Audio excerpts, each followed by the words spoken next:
All right, what's up, guys? So y'all been asking for some of these videos for a little bit, so we're gonna do it. So I came down to Selma, Alabama. I'm not a normal deer hunter, but come down to Selma to spend some time with Matt and Holly, and we're gonna do some at-home processing videos so we can show you how to process your animals with just minimal equipment.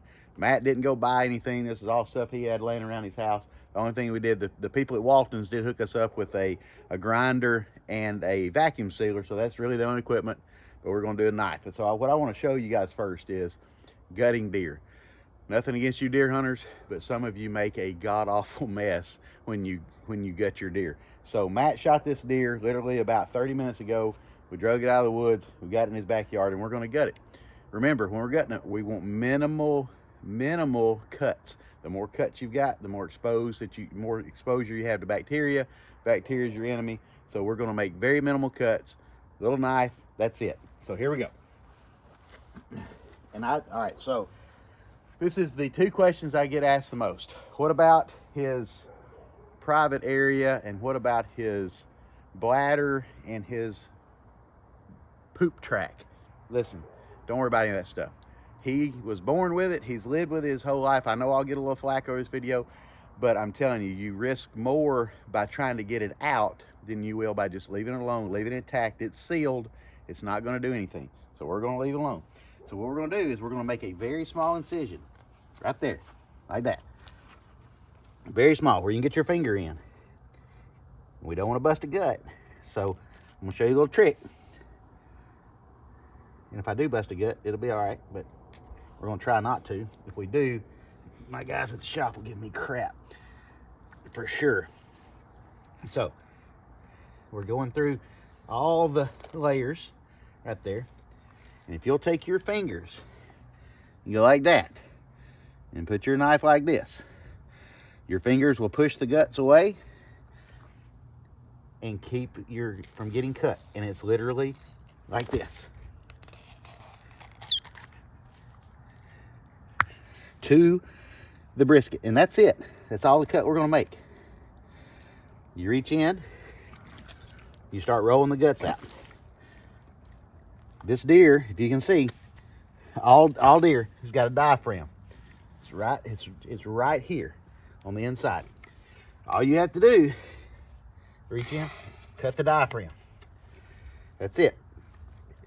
So I just cut one side of the diaphragm, and now I'm going to reach in. His esophagus is right here. So I can grab that. I can't get you a good video of it, but I can grab that with my hand, slide my knife in.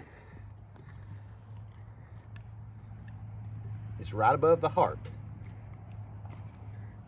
So I'm gonna slide my knife in.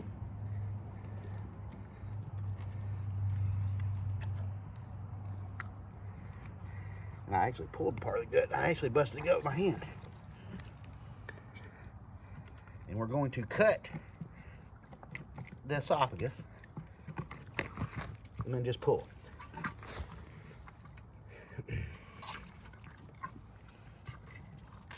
Now, another thing that you guys do a lot, and at our meat packing plant, we have to tell you about it, is you cut the tenderloin while you're gutting. There's the tenderloin right there. I got nowhere near it with my knife.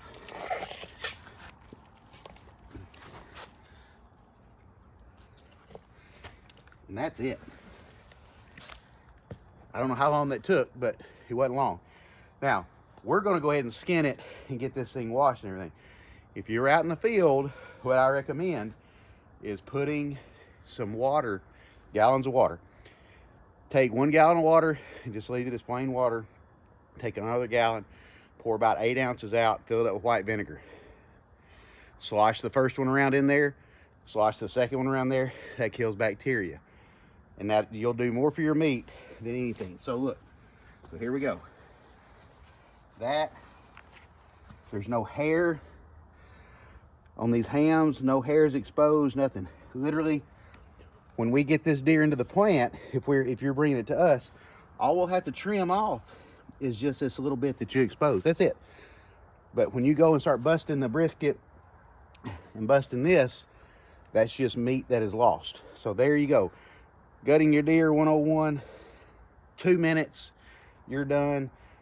And if you'll do it like that, whatever processor you use will be extremely, extremely happy. One more side note. If you're gonna hang this deer, before you do it, take it to your processor, hang it by the neck. Don't hang it by the back legs. If you hang it by the back legs, all that water you use to wash is gonna pile up in its head, and that's just bacteria.